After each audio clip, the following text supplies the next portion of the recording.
Hello मेरे प्यारे बच्चों, कैसे हैं आप सब। Hope you all are fine. Welcome to logistic chemistry. तो बच्चा, हमने इलेक्ट्रिसिटी चैप्टर स्टार्ट किया था जिसमें हमने पढ़ा था इलेक्ट्रिसिटी है क्या, है ना, करंट क्या होता है, चार्जेस क्या हैं और पोटेंशियल डिफरेंस क्या है। ये दो तीन टॉपिक हम कर चुके थे। तो आज मैं आपको दोबारा से एक बार इलेक्ट्रिक पोटेंशियल बता रही हूँ। देखिए, हमने जो इलेक्ट्रिक पोटेंशियल पढ़ा था दैट इज इलेक्ट्रिक पोटेंशियल था क्या कि अगर मुझे चार्ज को एक प्लेस से दूसरे प्लेस तक, एक पॉइंट से दूसरे पॉइंट तक लेके जाना है, तो मैं जितना वर्क कर रही हूँ, जितना वर्क मुझे करना पड़ेगा, दैट इज इलेक्ट्रिक पोटेंशियल और पोटेंशियल डिफरेंस। मतलब इन शॉर्ट में ये बोल सकती हूँ कि चार्जेस का फ्लो क्यों हो रहा है, ड्यू टू पोटेंशियल डिफरेंस, है ना। मैं चार्जेस के फ्लो की बात कर रही हूँ। चार्जेस का फ्लो किस लिए हो रहा है, पोटेंशियल डिफरेंस की वजह से हो रहा है। लाइक देखो बच्चा, मैंने एक बैटरी लगाई है। ये बैटरी का पॉजिटिव टर्मिनल है, ये नेगेटिव, देन ये पॉजिटिव, ये नेगेटिव, है ना। अगर मैं सिंगल यही लगा देती तो वो सेल होता, बट मैंने यहाँ पे दो सेल कंबाइन किए हैं तो ये बैटरी बन गई। ये क्लियर है। यहाँ पे देखो, एक सेल का क्या होता है, आपने सेल नॉर्मली देखा है, उसका एक पॉजिटिव टर्मिनल होता है, एक नेगेटिव होता है। एक पॉजिटिव हो गया, एक नेगेटिव, तो ये बन गया एक सेल, है ना। अब मैंने एक पॉजिटिव एक नेगेटिव और ले लिया, दैट मीन्स ये दूसरा सेल। तो जब कॉम्बिनेशन ऑफ सेल्स लेती हूँ, जब कॉम्बिनेशन ऑफ सेल्स होता है तो क्या होता है, वो बैटरी होता है। मतलब सेल्स को अगर मैं सीरीज में लगा दूँ तो दैट इज अ बैटरी, ठीक है। अब देखो, पॉजिटिव टर्मिनल की तरफ उसका हाई पोटेंशियल होगा, नेगेटिव की तरफ उसका लो पोटेंशियल होगा, ठीक है। और मैंने कोई कॉपर की वायर ले ली और इस, तो अब जो करंट है वो कैसे फ्लो करेगा, चार्जेस का फ्लो किसकी वजह से होगा, पोटेंशियल डिफरेंस की। अब यहाँ पे पोटेंशियल डिफरेंस क्रिएट हो गया, दैट मीन्स यहाँ पे करंट फ्लो करेगा। तो करंट हमेशा पॉजिटिव टू नेगेटिव डायरेक्शन में फ्लो करता है, पॉजिटिव टू नेगेटिव टर्मिनल में फ्लो करता है। तो करंट की डायरेक्शन क्या हो गई, पॉजिटिव टू नेगेटिव, ठीक है, क्लियर है। अब chemical reaction which create potential difference across its terminal. तो एक्चुअल में हो क्या रहा है, एक केमिकल रिएक्शन हो रही है जो क्या कर रही है, इन दोनों पॉजिटिव और नेगेटिव टर्मिनल के बीच में क्या कर रही है, एक पोटेंशियल डिफरेंस क्रिएट कर रही है। और उस पोटेंशियल डिफरेंस की वजह से क्या हो रहा है, चार्जेस फ्लो कर रहे हैं और करंट प्रोड्यूस हो रहा है, क्लियर है। दैट मीन्स कॉमन सोर्स, अगर हमें पोटेंशियल डिफरेंस को बनाना है, पोटेंशियल डिफरेंस को क्रिएट करना है, देखो in short potential difference create करेंगे तभी चार्जेस फ्लो करेंगे, और चार्जेस का फ्लो होगा तभी करंट जनरेट करेगा, है ना। तो इसका मतलब पोटेंशियल डिफरेंस क्रिएट करना जरूरी है। वो कैसे क्रिएट होगा, with the help of cell या फिर बैटरी। तो कॉमन सोर्स क्या हो गया पोटेंशियल डिफरेंस का, सेल या फिर बैटरी, क्लियर है।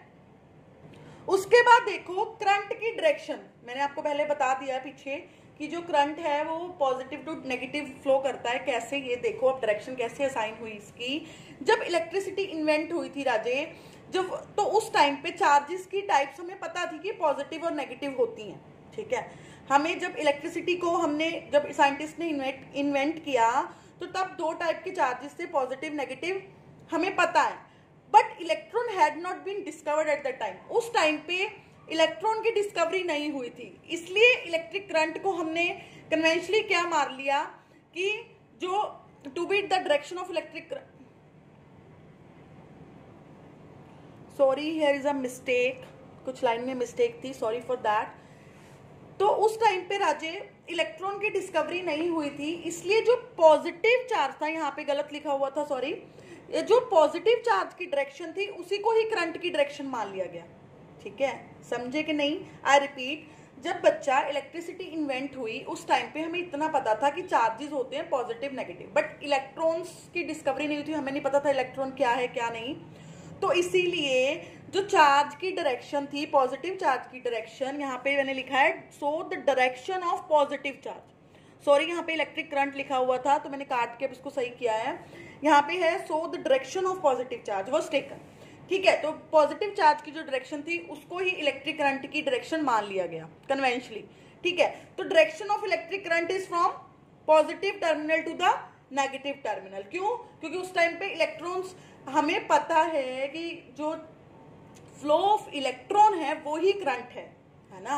बट उस टाइम पे हमें नहीं पता था इलेक्ट्रॉन क्या है, इसीलिए जो करंट की डायरेक्शन थी उसको तो मेंशन करना था ना। तो इसलिए उन्होंने क्या मेंशन किया, कन्वेंशनली उन्होंने मान लिया कि जो करंट का फ्लो होगा वो positive terminal to negative terminal होगा। ठीक है, अब देखो यहाँ पे मैंने एक सेल लगाया पॉजिटिव नेगेटिव। ठीक है, तो ये पॉजिटिव है तो ये भी पॉजिटिव होगा, नेगेटिव है ये नेगेटिव है तो ये भी नेगेटिव होगा। ठीक है, यहाँ पे मैंने कोई वायर ले ली है, उसको मैंने मैग्नीफाइंग करके दिखाया है, बड़ी करके दिखाई है। ठीक है, अब देखो अब इसमें क्या हो रहा है, जो इलेक्ट्रॉन्स की डायरेक्शन है वो इधर है। क्यों, इलेक्ट्रॉन की डायरेक्शन तो of course negative to positive ही होगी, है ना, तो इलेक्ट्रॉन्स की डायरेक्शन इधर है। तो बट करंट की डायरेक्शन क्या होती है, जिस तरफ पॉजिटिव चार्ज फ्लो करता है, पॉजिटिव चार्ज इधर फ्लो करेगा, है ना, तो करंट की डायरेक्शन भी क्या होगी, ये होगी। बस इतना ध्यान रखो, करंट की डायरेक्शन अपोजिट होगी इलेक्ट्रॉन की डायरेक्शन से। इलेक्ट्रॉन कहाँ फ्लो करते हैं, नेगेटिव टू पॉजिटिव, करंट कैसे फ्लो करता है, पॉजिटिव टू नेगेटिव, क्योंकि उस टाइम पे इलेक्ट्रॉन्स की डिस्कवरी नहीं हुई थी। दैट्स वाई कन्वेंशनली मान लिया था कि जिस तरह पॉजिटिव चार्ज फ्लो कर रहा है वही करंट फ्लो करेगा, इसलिए जो करंट की डायरेक्शन है वो opposite the direction of electron है। तो इलेक्ट्रॉन की direction negative to positive, but current की direction positive to negative. Clear. अब देखो तो करंट कैसे फ्लो किया, देखो अगर वैसे मेटल की वायर अगर मैंने ली, मैंने इसको मैग्नीफाइंग करके दिखाया है, मैं आपको फिर से बोल रही हूं, अगर मेटल की मैंने वायर ले ली, ठीक है, उसमें भी इलेक्ट्रॉन्स का फ्लो होता है, बट वो रैंडम डायरेक्शन में है, कोई इलेक्ट्रॉन इधर फ्लो कर रहा है, कोई इधर कोई इधर कोई इधर कोई इधर। ठीक है, बट जैसे ही मैं उसको सेल या बैटरी से कनेक्ट करती हूँ, उसकी कोई डायरेक्शन की उसकी सॉरी जो इलेक्ट्रॉन्स का फ्लो है वो किसी एक पर्टिकुलर डायरेक्शन में होता है after when we combine the battery और अ सेल। ठीक है, जब मैंने सेल या बैटरी लगा दी तो इलेक्ट्रॉन्स की एक पर्टिकुलर डायरेक्शन होती है, पर जब मैंने वो नहीं लगाई थी तो फ्लो तो हो रहा है इलेक्ट्रॉन का, पर वो रैंडम है, उनकी कोई पर्टिकुलर डायरेक्शन नहीं है। बट आफ्टर सेल और बैटरी उसकी एक पर्टिकुलर डायरेक्शन है। ठीक है, तो जब मैंने सेल और बैटरी कनेक्ट किया तो देखो करंट कैसे फ्लो करेगा, पॉजिटिव टू नेगेटिव, तो करंट की डायरेक्शन ये हो जाएगी, है ना, और इलेक्ट्रॉन्स की डायरेक्शन क्या हो जाएगी, ये नेगेटिव टू पॉजिटिव। क्लियर है।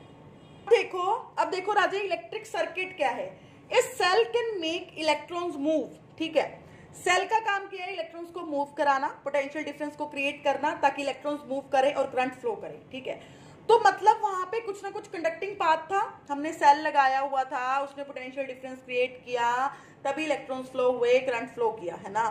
तो मतलब सेल के दो टर्मिनल्स के बीच में कुछ ना कुछ कंडक्टिंग पाथ था, उस पाथ को ही मैं क्या कह रही हूँ, इलेक्ट्रिक सर्किट। लाइक जैसे मैंने यहाँ पे क्या है, एक सेल लिया जिसका पॉजिटिव नेगेटिव टर्मिनल है, और ये मैंने बल्ब है राजे, बल्ब है ये, इसका बल्ब का सिंबल होता है ये। ठीक है, और ये होता है स्विच। अगर मतलब दो ब्रैकेट्स लगा के देखो, अगर मैंने उसके बीच में डॉट लगा दी, ये स्विच का सिंबल है, अगर उसके बीच में डॉट है दैट मीन्स स्विच क्लोज है, अगर उसके बीच में डॉट नहीं है दैट मीन्स स्विच ओपन है। ठीक है, अगर ये स्विच बंद है, ठीक है, अगर स्विच बंद है दैट मीन्स करंट क्या करेगा, फ्लो करेगा। आई रिपीट, अगर स्विच बंद है तो सर्किट कंप्लीट है ना, अगर स्विच क्लोज है तो सर्किट कंप्लीट है। अगर आई रिपीट, अगर स्विच क्लोज है तो सर्किट कंप्लीट है, सर्किट कंप्लीट है, ये बंद है यार, तो सर्किट कंप्लीट है, दैट मीन्स करंट फ्लो करेगा, इलेक्ट्रॉन्स का फ्लो आएगा, करंट फ्लो करेगा। इस केस में स्विच ओपन है, ठीक है, इस केस में स्विच ओपन है, दैट मीन्स एक टर्मिनल से जो कनेक्शन है वो टूट गया है, वो डिस्कनेक्ट हो गया। अगर सेल के एक टर्मिनल से कनेक्शन डिस्कनेक्ट हो गया दैट मीन्स करंट क्या करेगा, सर्किट में फ्लो नहीं करेगा, है ना। मतलब स्विच ओपन है तो इसका एक टर्मिनल से कनेक्शन टूट गया, सर्किट ब्रेक हो गया, तो कोई भी करंट फ्लो नहीं करेगा और बल्ब ग्लो नहीं करेगा। ठीक है, but in this case the switch is closed, switch close है, सर्किट कंप्लीट है, इलेक्ट्रॉन्स का फ्लो हो रहा है, करंट जनरेट हो रहा है, करंट जनरेट होते ही बल्ब ग्लो करेगा। But in that case switch is open, switch open है तो उसका एक टर्मिनल से कनेक्शन टूट गया और सर्किट क्या हो गया, इनकम्प्लीट हो गया, जिसकी वजह से करंट फ्लो नहीं करेगा और बल्ब ग्लो नहीं करेगा। आई होप आपको ये चीज क्लियर, आई होप आपको एक चीज क्लियर होगी। आई रिपीट बच्चा, मुझे पता है आपको अभी ये चैप्टर थोड़ा सा टिपिकल है, बट इसको कंसेप्ट को अगर माइंड में रखोगे, समझते जाओगे, तो इससे आसान चैप्टर आई थिंक फिजिक्स का कोई भी नहीं है। इलेक्ट्रिक सर्किट क्या है, सर्किट का मतलब है जिसमें हमने क्या लिया, एक सेल लिया है ना, जिसने क्या एक कंडक्टिंग पाथ बनाया दो टर्मिनल के बीच में, और इलेक्ट्रिक करंट को फ्लो, चार्जेस को फ्लो कराया, इलेक्ट्रिक करंट जनरेट किया, है ना, वो क्या हो गया, एक electric circuit. That is electric circuit, that is electric circuit, ठीक है। बट इसमें मैंने एक स्विच इंक्लूड कर दिया। अगर उसके बीच में डॉट है दैट मीन स्विच क्या है, क्लोज है। अगर ऐसे है तो स्विच क्या है, ओपन है। अगर स्विच क्लोज है, बंद है ये, दैट मीन सर्किट कंप्लीट है, कहीं से ब्रेकेज नहीं है ना, तो सर्किट कंप्लीट करंट फ्लो करेगा। But in that case switch is open, switch open है तो क्या होगा, सर्किट क्या हो गया, एक टर्मिनल से डिस्कनेक्ट हो गया, तो बल्ब फ्लो नहीं करेगा क्योंकि करंट फ्लो नहीं करेगा। उसके बाद ये कुछ सिंबल्स हैं जो आपको पता होने चाहिए सर्किट में अगर आप लगा रहे हो तो। दैट इज अ सेल, आपको पता है एक पॉजिटिव टर्मिनल होता है, एक नेगेटिव, जिससे मैं पहले भी बता चुकी हूँ। दैट इज अ बैटरी, क्योंकि इसमें मैंने 2 या 2 से ज्यादा सेल अगर सीरीज में लगा दिए, सीरीज का मतलब एक साथ, ठीक है, और पैरेलल का मतलब ऐसे, ठीक है ना। तो अगर मैंने बहुत सारे सेल सीरीज में लगा दिए तो वो बैटरी बन गया। ये मेरी वायर है जिसके साथ कनेक्ट करना है। अगर ऐसे बना हुआ है, बीच में ए लिखा हुआ है तो एमीटर है, अगर वी लिखा हुआ है तो वोल्टमीटर है, अगर जी लिखा हुआ है तो गैल्वेनोमीटर है। एमीटर करंट हमें बताता है, voltmeter potential difference, and galvanometer क्या बताता है हमें, ये भी करंट डिटेक्टिंग इंस्ट्रूमेंट होता है, ठीक है। ये हम नेक्स्ट चैप्टर में पढ़ेंगे। ये क्या है, ओपन स्विच है, अगर बीच में डॉट लगा दिए तो क्लोज स्विच है, दैट इज अ बल्ब। उसके बाद अगर ऐसे बना हुआ है तो फिक्स्ड रेजिस्टेंस है। रेजिस्टेंस क्या होता है, अपोजिशन होती है करंट की। मतलब एक मान लो मैंने कोई कंडक्टर लिया है तो वो क्या करता है, करंट को अपोज करता है, उसका कुछ ना कुछ रेजिस्टेंस होता है, तो उसको हम बोलते हैं रेजिस्टेंस, मतलब कुछ अपोज करे अगर वो करंट को फ्लो होने से, है ना। तो अभी हम डिटेल में पढ़ेंगे रेजिस्टेंस, उसकी टेंशन मत लो, जस्ट सिंबल्स याद करने हैं आपको।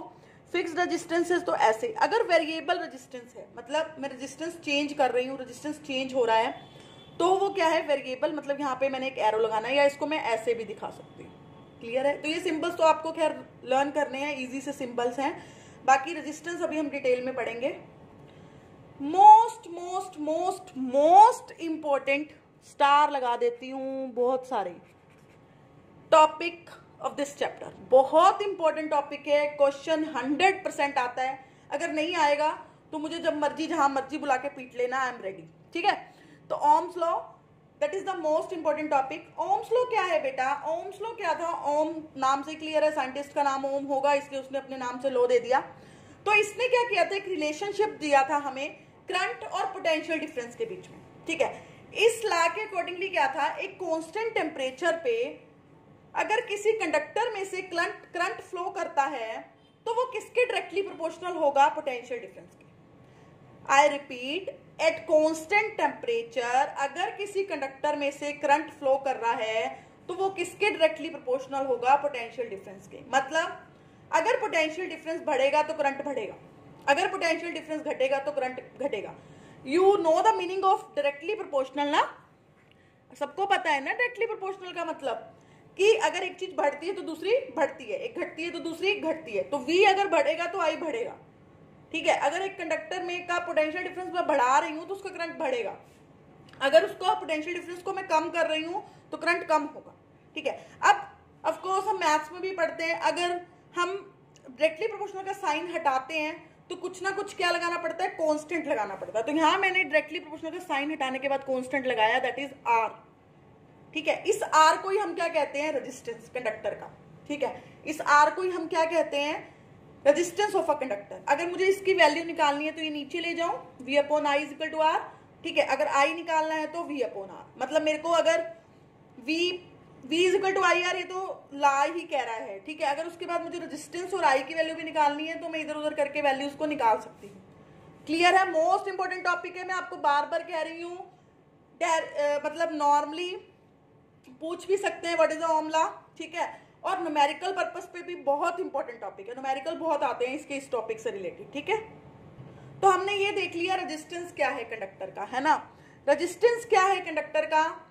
अब देखो R हमने R = V/I, ये तो हमने ओम्स लॉ से निकाल लिया। बट अगर हमें इसी प्रॉपर डिफाइन करना हो तो हम क्या कहेंगे, कंडक्टर की प्रॉपर्टी है, मैं आपको पहले ही भी बता चुकी हूँ, due to which it oppose the flow of current, जिसकी वजह से वो करंट को फ्लो होने से रोकता है, अपने आप में से करंट को फ्लो करने से रोकता है कंडक्टर, उसकी उस प्रॉपर्टी को मैं क्या कहती हूँ, रेजिस्टेंस। ठीक है, R equal to V by I, Ohm law से हमने बता दिया। इसका ऐसा यूनिट क्या है, ओम, ओम ने दिया था ओम, या फिर इसको ऐसे ओमेगा भी लिखते हैं।